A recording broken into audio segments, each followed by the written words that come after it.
Boa noite, queridas irmãs, queridos irmãos.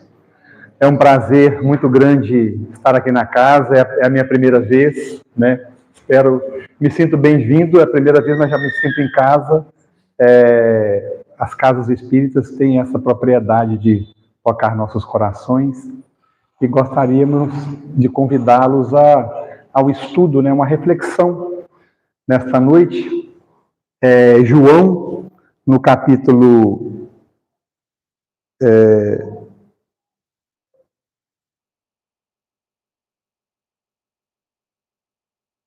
no capítulo 3, perdão. João, no capítulo 3, versículo 3, ele relata um encontro de Jesus com um doutor da lei que era muito importante à época perante o Sinédrio, que foi Nicodemos.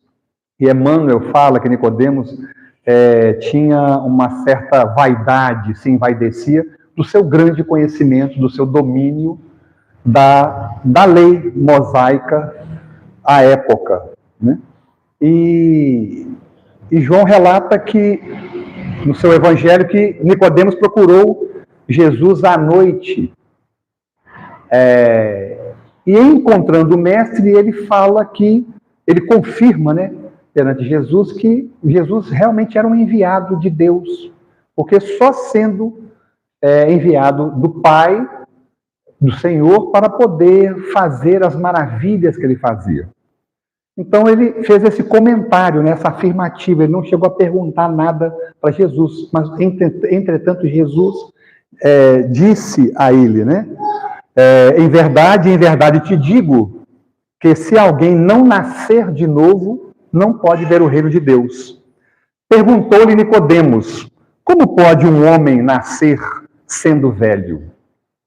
Porventura pode tornar a entrar no ventre de sua mãe e nascer? E Jesus respondeu para ele: tu és mestre em Israel e não entendes estas coisas? E aqui foi ele deve ter sentido na vaidade dele, né? Você não tem esse conhecimento, né? Você não entende essas coisas? Se vos falei de coisas terrestres e não credes, como crereis se vos falar das celestiais? Então, quando nós estudamos, não só essa passagem e outras, aonde está tão claro para nós a afirmativa de Jesus do nascer de novo, da reencarnação, que muitos que estudam, mas talvez ainda não têm olhos de ver e nem ouvidos de ouvir, não conseguem perceber. E afirmam, não existe reencarnação. Na Bíblia não fala nada de reencarnação. Está aí a prova dizendo que Nicodemos compreendeu claramente que se tratava da reencarnação. Talvez vocês, estudando, vão se deparar com reflexões sobre a renovação do espírito, né? Um nascer de novo. Sim, tudo bem. Essa passagem, ela favorece também quando o espírito procura se renovar, abandonar velhos hábitos e adquirir novos hábitos, praticando assim, iniciando o processo da reforma íntima. Também pode ser feita essa análise. Mas aqui, perante o espanto de Nicodemos, e essa fala dele, né? Como pode um homem nascer sendo velho? Porventura pode tornar a entrar no ventre de sua mãe e nascer? Então, esse espanto de Nicodemos e essa pergunta que Nicodemos faz, deixa muito claro que Jesus realmente estava se referindo à reencarnação, à capacidade que nós, espíritos, temos de nos renovarmos a cada nova existência, né? E ele ainda, em João também, mas só que já no capítulo 16, a partir do versículo 12 e 13, Jesus diz assim: ainda tenho muito que vos dizer, mas vós não o podeis suportar agora. Quando vier, porém, o Espírito da verdade, e nós lembramos que ele, em outra passagem, diz que iria rogar ao Pai. Se nós o amássemos, ele rogaria ao Pai, e pediria ao Pai que nos enviasse o Espírito da verdade, né? Ele, o Espírito da verdade, vos guiará a toda a verdade, porque não falará por si mesmo, mas dirá o que tiver ouvido e vos anunciará as coisas vindouras. Então, para nós, o Espírito de verdade está conosco já há 167 anos. Exatamente 18 de abril de 1857, ele aqui aportou, né? Depois de quase 2 anos de trabalho intenso do nosso codificador, de Allan Kardec, surgiu o Livro dos Espíritos. E ele sim é esse outro consolador que Jesus prometeu, que rogaria ao Pai por nós, que está conosco, trazendo essa verdade, se aprofundando em assuntos que, à época, nós realmente não tínhamos condições de suportarmos, né?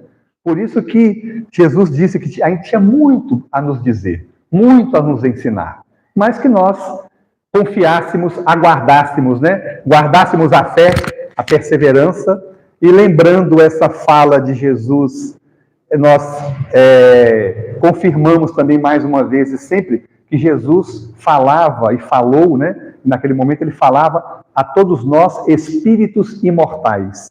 Ele nunca dizia para espíritos que queriam morrer logo ali, pronto, acabou, a vida acabou, né? O seu verbo, os seus ensinamentos ecoaram e ecoam e ecoarão por toda a eternidade. Não se assustem com essa informação, gente, mas é uma realidade nossa. Durante essa nossa conversa aqui, que não é nem de 1 hora, mais de 6.500 pessoas em todo o mundo estarão desencarnado. E já estão desencarnando a cada minuto, a cada momento que nós estamos conversando aqui. Em todo o orbe, milhares de pessoas estão desencarnando. É natural, é um efeito natural. Lembramos que também outras tantas milhares estarão reencarnando, né? É o ciclo da vida. Mas, quando nós paramos para poder analisar que somos atualmente mais de 8 bilhões de espíritos reencarnados no planeta Terra.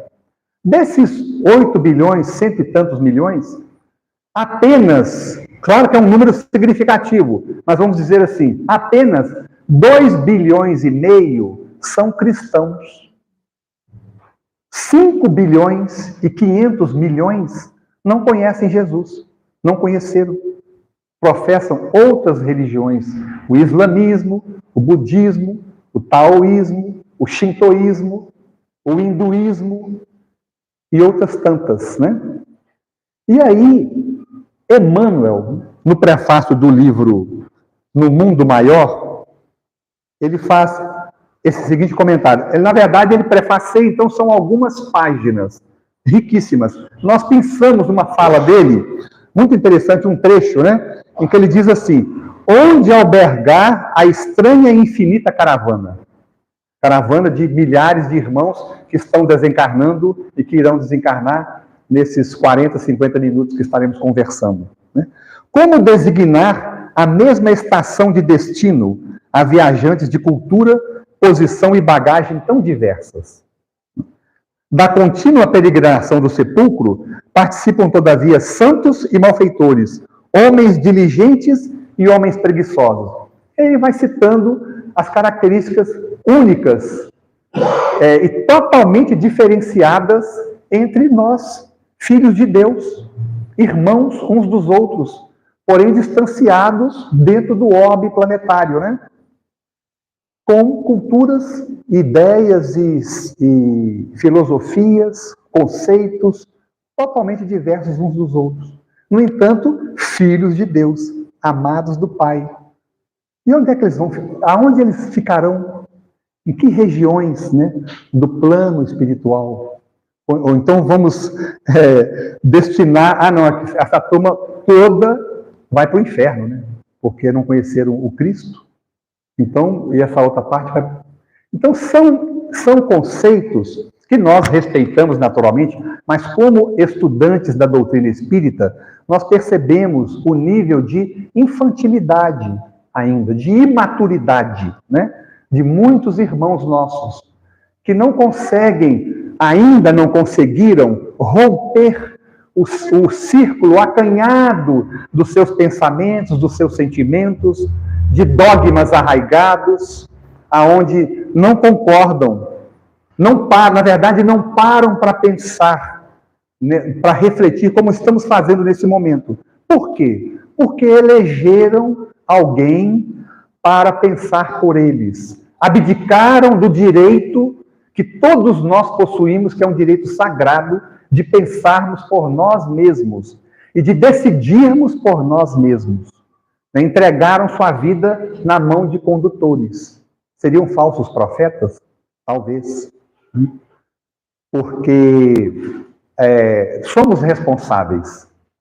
Teremos contas a prestar, né? Por isso que Jesus disse, dai conta da vossa administração. Da administração do nosso tempo, da administração daquilo que fazemos do nosso tempo, das nossas escolhas, da administração da nossa vida. Até da administração do cuidado que temos com o nosso corpo, com esse corpo que não nos pertence. Apesar de muitos dizerem, o corpo é meu, eu faço o que bem entender dele. Não, gente, o corpo não é nosso. Ele é um empréstimo divino, concedido a cada um de nós para o educandário maravilhoso no qual nos encontramos inseridos. Ele é a veste, ele é o uniforme, né? Ou como dizem no norte, ele é a farda que permite a nós o ingresso nessa escola abençoada que é o planeta Terra. Então compete-nos cuidar dele, zelar por ele, para que a carga de energia que recebemos, de vitalidade que recebemos para vivermos 60, 70, 80, 90 anos. Meu pai desencarnou com 96 anos, mais 4 ele batia um século, né? Então essa carga de energia vital que recebemos se desgasta. Nós deterioramos se não cuidarmos dela e podemos retornar para casa, talvez como o André Luiz, suicidas inconscientes. Não tivemos o interesse, não pegamos nada para poder tirarmos a nossa vida. Mas ela foi sendo minada gradativamente por descuido nosso. Então, muito importante essas reflexões. No nosso lar, tem um prefácio do André Luiz também. E ele diz assim, a vida não cessa. A vida é fonte eterna e a morte é o jogo escuro das ilusões. Porque a morte só atinge o corpo físico. O que chamamos de morte é uma transformação. É apenas uma renovação que irá nos libertar, porque nós, espíritos, possuímos o corpo espiritual, né? Que Kardec, estudando, deu o nome de perispírito. Mas ele tem corpo espiritual, corpo astral, e os nomes vão se modificando. Mas é importante guardarmos a certeza, a convicção da nossa imortalidade, da nossa condição de seres imortais, destinados temos a eternidade pela frente para planejarmos. Que os nossos planejamentos não se limitem às questões materiais da nossa vida, mas possam atingir também as questões espirituais, porque somos seres espirituais, tendo uma vivência material. Não somos seres materiais tendo uma vivência espiritual. É o contrário, né? Então, muitas vezes nos confundimos e nos perdemos, esquecemos da nossa essência, que somos imortais, né? Então, André fala assim, uma existência é um ato, um corpo, uma veste, um século, apenas um dia na escola da vida, um serviço, uma experiência, um triunfo, que bom, uma aquisição, e a morte, apenas um sopro renovador, né?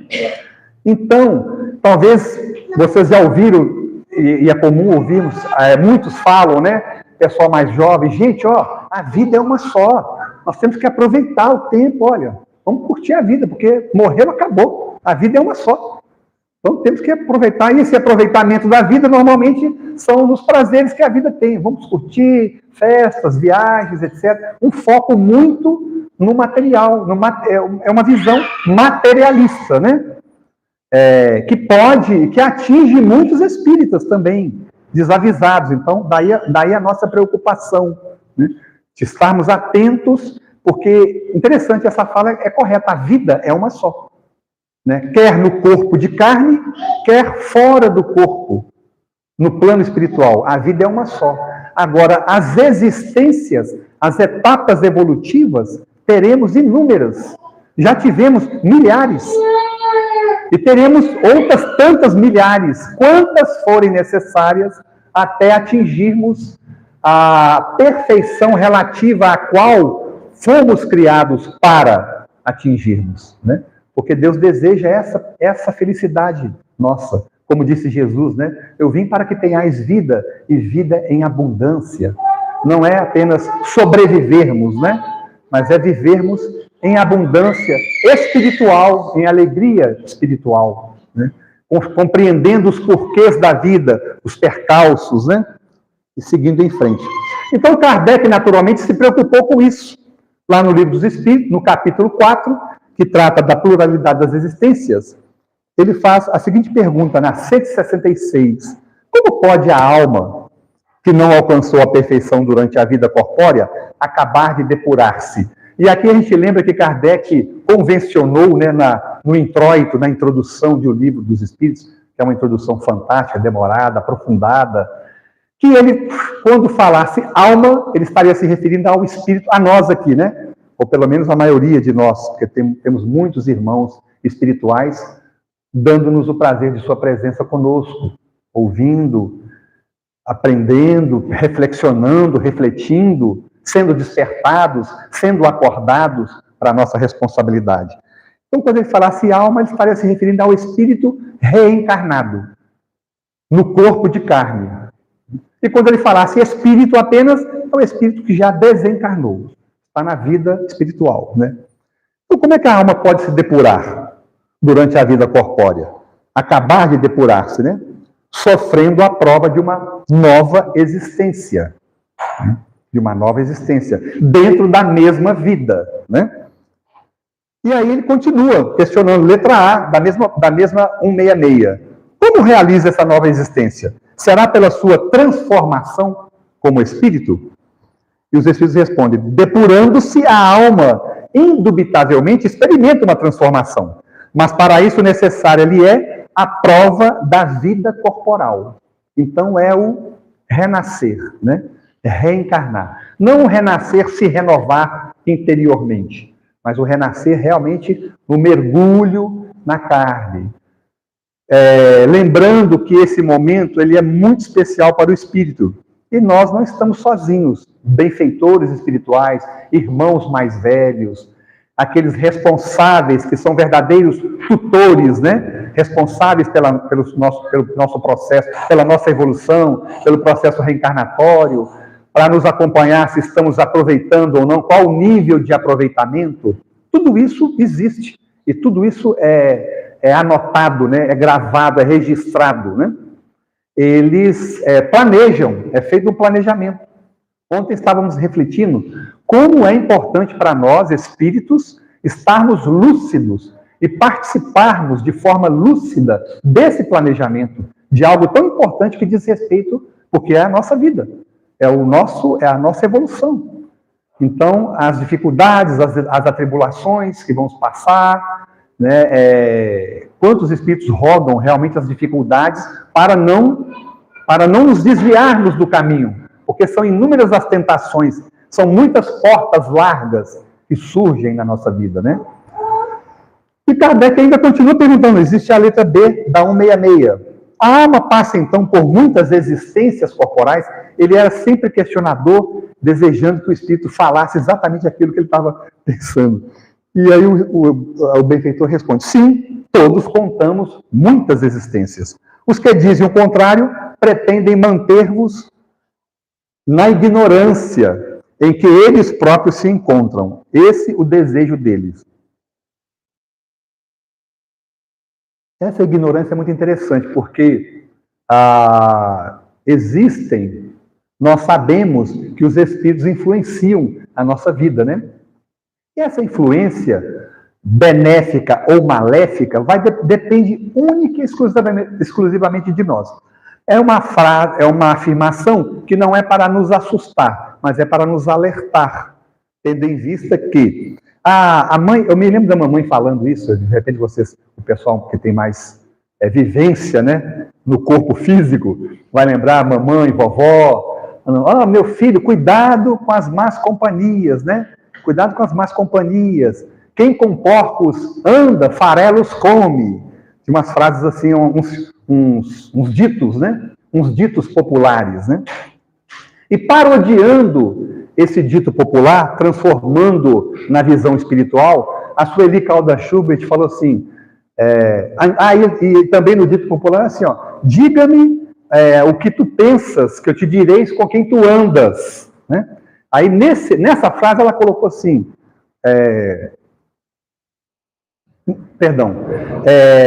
o dito era, diga-me com quem tu andas, que eu te direi quem tu és. Eu inverti. Eu já dei a cereja do bolo para vocês. E a Sueli colocou, não é diga-me com quem tu andas, que eu te direi quem tu és. Na verdade é diga-me o que tu pensas, que eu te direi com quem tu andas, né? Porque o nosso pensamento é energia, atrai. Claro, gente, que esse pensamento, para poder fazer essa atração, tem que ser um pensamento contínuo. Não é aquele mau pensamento que a gente teve ali, oh meu Deus, ficou nervoso no trânsito, alguma coisa assim, pá, e depois logo a gente cai em si, né? Ô Senhor, me dá paciência, me perdoa, me dá paciência, né? Vai com Deus, meu irmão, tal. A gente já fazemos uma prece, se o desequilíbrio foi muito grande, né? Fazemos uma prece, nos recompomos, procuramos nos reharmonizar. Não é esse pensamento, né? Esses deslizes, esses lapsos, acontecem conosco, porque estamos em lutas, né? Estamos construindo a nossa fortaleza moral, espiritual. Mas é o pensamento constante. Diga-me o que tu pensas, que eu te direi quais são as companhias espirituais que você está atraindo para o seu dia a dia, para dentro da sua casa, para onde quer que você vá, né? Então, é muito importante Então, dentro desse desejo, dentro dessa fala, dessa influência, muitas vezes pensa, você vai no centro espírita hoje, quarta-feira, né? Ou então nas sextas, não sei se a gente tem trabalho aqui na sexta-feira, né? Sexta-feira não, sexta-feira é terrível, porque sexta-feira tem o sextou, né? Da galera, aí ninguém quer, sextou, né? Você vai para centro espírita, que é isso? Então, a influência é intensa, e vencê-la requer uma força de vontade firme também, né? E aí a gente vê a metodologia divina agindo sobre nós. Kardec ficou preocupado, né, com essa influenciação, essa situação nossa, e perguntou, dos espíritos terão sido criados bons e outros maus, alguns bons e outros maus? Porque tem tanta dificuldade no mundo, né? Mesmo naquela época, e ainda continua, né? É uma luta. E os espíritos responderam assim, nós fizemos a resposta é maior, a gente fez um apanhado. Deus criou todos os espíritos simples e ignorantes, isto é, sem saber. A cada um deu determinada missão, com o fim de esclarecê-los e de os fazer chegar progressivamente à perfeição, pelo conhecimento da verdade. Passando pelas provas que Deus lhes impõe, é que os espíritos adquirem aquele conhecimento. Uns aceitam submissos essas provas e chegam mais depressa à meta que lhes foi assinada. Outros só a suportam murmurando. Então, essa frase me lembrou muito a época de escola, né? Porque eu ficava com uma inveja, assim, e que na época não era uma inveja fraterna, que eu não sabia nem que tinha fraternidade, nem o que era. As meninas, né? Normalmente as mulheres mais dedicadas, né? Mais estudiosas. Tinha um ou outro menino, assim, que contava no dedo, passava de ano, já passava, já vou para as minhas férias e tudo mais, e aí eu ficava na recuperação, né? Era das antigas, porque na época você corria o risco de tomar bomba, e cai uma bomba, tem que repetir o ano, né? Aí o ensino hoje mudou, acho que avançou mais na ideia, mas a prática ainda deixa muito a desejar, né? Mas é só uma relembrança, uma lembrança aqui do passado, que talvez seja também lembrança de algumas pessoas, de algumas irmãs e irmãos aqui presentes desses acontecimentos. Mas o pessoal que saía de férias, o que aconteceu? Se dedicaram, né? Aceitaram submissos, estudavam, se dedicavam, né? E o Sérgio aqui ficava só murmurando, então preguiçoso e tudo mais, acabava tomando recuperação em uma ou duas matérias, aí tinha que se esforçar. E era muito interessante, porque depois eu pensava, acontecia muito comigo assim, puxa, mas isso é tão fácil.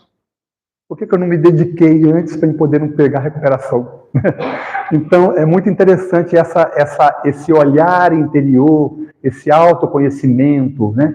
Desde cedo, o máximo que a gente conseguir implantá-lo como um exercício do dia a dia, é muito importante. Mas a metodologia divina está a nos envolver com as suas leis perfeitas, e todos nós teremos, mesmo aquele que só suporta murmurando, vai chegar o dia que ele vai deixar de murmurar. Ele não vai estar mais reclamando, porque finalmente ele vai interiorizar, por exemplo, uma lei difícil de nós nos adaptarmos a ela, nós estamos nesse exercício ainda, é a lei do trabalho. Dezembro está se aproximando aí a mega sena da virada, né? 200 milhões, 300 milhões. O pessoal fica sonhando, meu Deus, se eu ganhar, vou ficar vivendo só de juros. Né? Vou largar aquele emprego, vou falar poucas e boas com o meu patrão ou com a minha patroa, não quero ver mais ninguém, tudo mais. E vou ficar tranquilos, em paz. Aí a paz qual que é? Numa ilha, na rede, tomando uma aguinha de coco, na praia, sem ninguém incomodar. Então, é interessante que é uma paz, por isso que Jesus disse, a minha paz vos deixo, a minha paz vos dou. Não vou lá dou como o mundo a dá. Porque a paz do mundo é uma paz ilusória. Não, você não quer ficar em paz, você não quer ser aborrecido por ninguém. E isso nós nunca vamos conseguir, a não ser que o cara vire um eremita e vá para uma caverna, vá para um lugar assim, isolado, no canto do mundo, mas também ele vai abdicar do direito dele de progredir. Porque nós só aprendemos paciência e tolerância com aquele chato do nosso lado, pisando no pé, a pessoa difícil, importunando, as dificuldades que acontecem conosco. Por isso que os Espíritos dizem que nós devemos suportar as vicissitudes da vida corporal. Esses contratempos, esses aborrecimentos, são as vicissitudes que todos nós enfrentamos, temos que passar, e é uma verdadeira bênção na nossa vida. Porque nós também somos chatos em muitos momentos da nossa vida para com as pessoas que estão ao nosso redor. Então, se os outros nos suportam, nós também devemos aprender a compreender, a tolerar e ampliar o nosso entendimento, o nosso sentimento. Porque é muito interessante quando nós abraçamos a terapia da gratidão em nossas vidas e vamos agradecendo a Deus por tudo aquilo que está acontecendo, seja de bom ou aparentemente de ruim, né? Porque é um ruim só na aparência. Aqui, a pergunta 115 está no capítulo 1, que trata dos espíritos, lá no livro dos Espíritos. E Kardec quis saber por que a gente encarnava, então, né? Qual que é o objetivo da reencarnação. E os Espíritos respondem: expiação, melhoramento progressivo da humanidade, sem isto, onde a justiça? Aqui, a expiação é assim, eu tenho um filho de 31 anos, que ele é Down, e ele está num processo expiatório, com certeza resgatando escolhas infelizes do seu passado, que repercutiram no seu corpo espiritual e fez com que ele, ao reencarnasse com a síndrome de Down, né?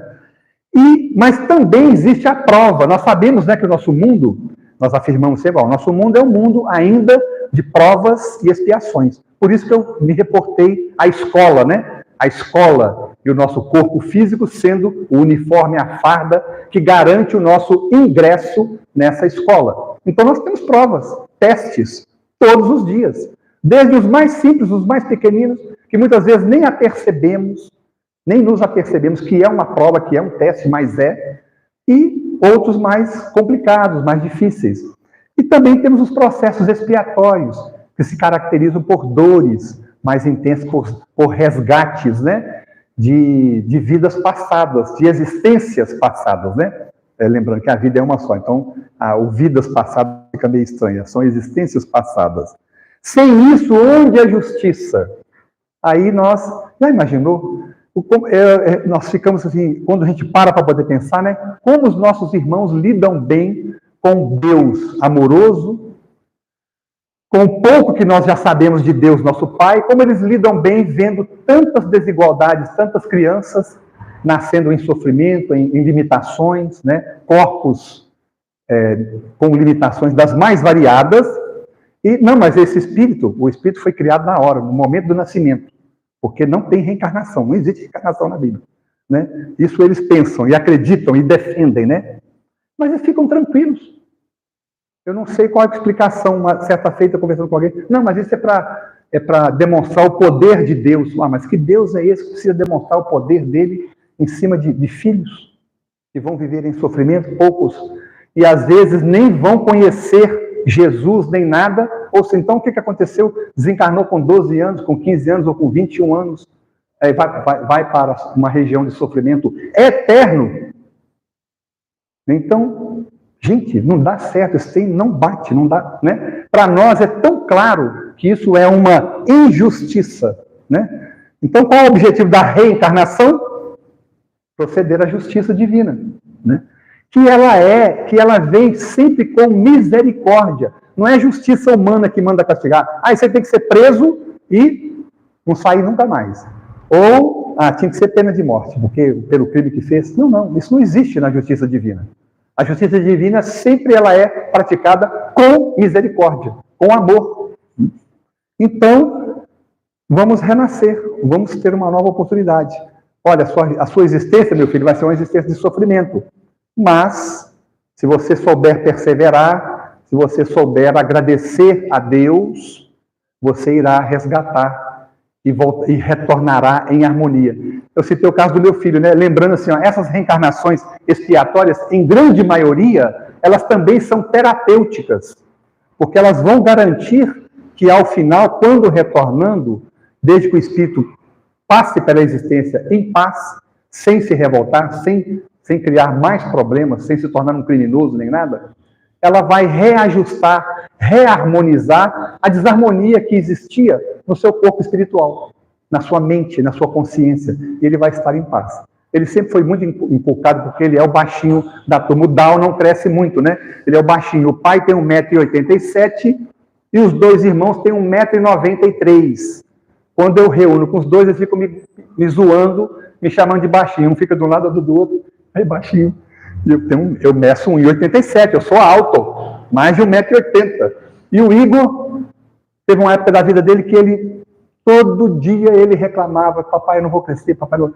Aí até que eu intuitivamente me ajudava. Olha, Igor, você sabia que esse corpo que você tem não é o seu corpo verdadeiro? Não é o seu corpo verdadeiro? Não, papai, não.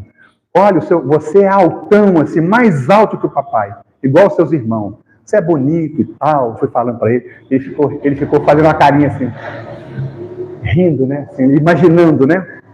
Porque você precisou, né? Veja bem, olha, nós fizemos muita coisa errada no passado. Você precisou de vir no corpinho assim. Mas quando chegar o momento de você voltar para casa, desencarnar, aí você vai se apropriar do seu corpo verdadeiro, que é altão, bonitão e tal. A partir desse dia, nunca mais ele reclamou e esqueceu o assunto da altura dele, né? Ele se acomodou e sempre se lembra de que é momentâneo, é passageiro, né? Aquela dificuldade que o incomoda, assim como outras tantas que também às vezes o incomodam, é passageiro. Então, que possamos guardar isso também para nós, porque vai passar, né? Como dizia Chico. Aqui no capítulo 4 da pluralidade das existências. Aí, dentro da justiça da reencarnação, os Espíritos dizem assim, o Kardec fala assim: o bom pai deixa sempre aberta a seus filhos uma porta para o arrependimento. Não te diz a razão que seria injusto privar para sempre da felicidade eterna todos aqueles de quem não dependeu o melhorar em si? Não são filhos de Deus todos os homens? Só entre os egoístas se encontram a iniquidade, o ódio implacável e os castigos sem remissão. Porque muitos irmãos reencarnam em locais, em regiões, não teve condições de estudo, aí acabou sendo conduzido por uma questão de viciação, de vícios, e desencarnou como uma condição em condição de rua, aos 25, 26 anos, numa briga que teve, alguma coisa, e tiraram a vida dele. Meu Deus, esse irmão vai sofrer eternamente? Não. Não na lei de Deus, não no reino de Deus, nosso Pai.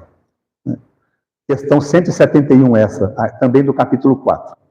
Então, quando nós paramos para confrontamos aqui, lembramos que esse Deus, né, único, imutável, imaterial, onisciente, onipotente, todo-poderoso, soberanamente justo e bom. Aqui são os atributos que nós já temos condições de compreender sobre Deus. É claro que é uma coisa mínima de nosso Pai, né? E lembrando a nossa condição de seres inteligentes da criação, né? Criados simples e ignorantes, mas destinados à perfeição, imortais e filhos de Deus, herdeiros do Pai, fica claro, fica fácil a gente compreender que o porquê das múltiplas existências, né? Que são as múltiplas oportunidades que Deus nos concede e sempre nos concederá, mas que nos esforcemos, como aqueles alunos, aqueles estudantes dedicados, né? Que nos esforcemos para alcançarmos mais rapidamente. E paremos, se estamos murmurando ainda, de vez em quando eu dou umas murmuradas ainda, sabe? Que o murmurar é reclamar. Puxa vida, isso aconteceu, ai meu Deus. Fica nervoso, então a gente dá uma murmurada, mas estamos trabalhando para cessar os nossos murmúrios e agradecermos sempre a Deus, porque também é uma construção, é uma conquista, né? E nenhuma conquista vem a golpe de instantaneidade. Ela precisa de tempo, precisa de dedicação, de esforço da nossa parte, né? Então, mas olha, minha existência foi tudo bem, eu fiz o bem, então já posso ir para o céu, né? Aqui é uma brincadeira, né? Mas já posso ir para nosso lar. Nosso lar é mais conhecido assim do pessoal, né? A gente fica imaginando a cidade. E na questão 192, Kardec pergunta, né? Pode alguém, por um proceder impecável na vida atual, foi um irmão assim que se doou ao próximo, doou a sua vida de amor, foi um médico sem fronteiras que ficou lá o tempo todo trabalhando, ajudando todo mundo, a existência inteira. Então ele poderia transpor todos os degraus da escala do aperfeiçoamento e tornar-se espírito puro, sem passar por outros graus intermédios? E os espíritos respondem que não, pois o que o homem julga perfeito, longe está da perfeição. Essa frase aqui é muito interessante, ó. Há qualidades morais, né, que lhes são desconhecidas e incompreensíveis, que nós ainda não compreendemos, né? Demais ao espírito cumpre progredir em ciência e em moral, que são as duas asas, né, que a gente diz do espírito. Se somente se adiantou num sentido, importa-se adiante no outro, para atingir o extremo superior da escala. Contudo, quanto mais o homem se adiantar na sua vida atual, tanto menos longa e penosa lhe serão as provas que se seguirem. Então a gente lembra assim que as curas que Jesus processou não foi só pelo seu amor, foi pelo grande conhecimento, né, profundo que ele tem, o domínio da matéria que ele... interessante as técnicas que ele usava, né? Jesus usou saliva, usou terra, usou a imposição de mãos e não usou nada visível aos nossos olhos, né? Senhor, bem sei que se quiseres, pode me limpar, disse-lhe o Hanseniano, né? Ele disse, quero ser limpo. E imediatamente ele ficou limpo, né? Ora, Jesus se utilizou do seu profundo conhecimento da ciência, que nós nem imaginamos essa ciência ainda, né? Aí Kardec continuou insistindo, pode ao menos o homem, na vida presente, preparar com segurança para si uma existência futura menos prenhe de amarguras? Né? Sem dúvida, pode reduzir a extensão e as dificuldades do caminho. Só o descuidoso permanece sempre no mesmo ponto. Né? Então, nós não vamos ter condições de pular todos os graus, já virei espírito puro. Não. Mas teremos avançado, teremos feito um avanço considerável, a depender da nossa dedicação, né? E isso iremos colher de felicidade, de tranquilidade, né? Vamos reduzir a extensão e as dificuldades do caminho. Porque o caminho é assim, o caminho mais longo começa sempre com o primeiro passo. E no último quilômetro do caminho, ou nos últimos 100 metros do caminho, ainda pode acontecer algum acidente. Então, por isso que Jesus disse, perseveremos, vigiai e orai, né? Aquele que perseverar até o fim. Então, até o fim é o retorno na parte espiritual para a gente poder, aí sim, fazermos o balanço, né? Como foi o nosso aproveitamento, né? Muitos ficam tristes quando há a desencarnação e sentem muito como perda, né? Uma perda de uma pessoa amada, perdi minha mãe, perdi meu pai. É muito comum a gente usar essa expressão. A gente entende a dor, né? E as lágrimas lavam o coração. Ninguém diz que o espírito tem que ficar preso ali, seguro. Não, vamos chorar, vamos prantear realmente aquela pessoa amada, querida, mas sabendo que ninguém perde ninguém, não houve perdas, né? E a reencarnação também, ela fortalece os laços de família ao invés de relaxá-los, né? Os laços de família não sofrem destruição alguma com a reencarnação, como pensam certas pessoas. Ao contrário, tornam-se mais fortalecidos e apertados. O princípio oposto é que os destrói, porque uma existência onde você só tem aquela existência, o espírito foi criado no nascimento do corpo do neném e viveu só 40 anos e já morreu e não vai ter... A família, só alguns membros que ele vai manter, né? E nós não, nós sabemos que, como espíritos milenares, a nossa família é grandiosa. Temos inúmeros irmãos vinculados ao nosso coração. Muitos deles oram por nós, vibram por nós, estão torcendo, intercedendo a Jesus por nós, nos ajudando a nos mantermos firmes, né, na nossa caminhada. Então, aqui, a verdade, então, é que não existem perdas. Aqui eu trouxe 2 exemplos. Um está nesse livro, para encerrar, E a Vida Continua, o benfeitor Ribas, no capítulo 17, que fala dos assuntos do coração, tinha uma vinculação muito forte com aquela irmã que havia sido a sua esposa.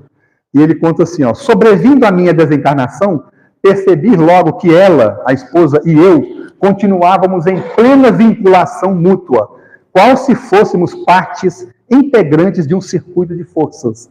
Na dedicação espiritual dela, colho meios de continuar em meu aprendizado do amor a todos, ocorrendo-lhe o mesmo. E ela também, no plano material, na Terra, na crosta planetária, se lembrava. É uma lembrança amorosa, né? Uma lembrança de saudade, mas não é uma saudade que nos desespera. É uma saudade que sabemos que ela vai ter fim, que em breve, num determinado momento, iremos nos reencontrar, né? É igual a pessoa que está morando lá na Ásia, muito longe. Não, mas daqui a 2 anos eu vou estar indo para lá e a gente vai se encontrar, se reencontrar, né? E aqui, no livro Os Mensageiros, o benfeitor Aniceto, no capítulo 34, intitulado Oficina de Nosso Lar, ele fala do Isidoro e da Isabel. A Isabel era médium, estava encarnada ainda, criava as crianças na casa, uma batalhadora muito grande, e o Isidoro era aquele espírito que cuidava, que era um benfeitor do lar, né? Essa é a história verdadeira, gente. Esqueçam a história do Nosso Lar 2, tá? Do filme.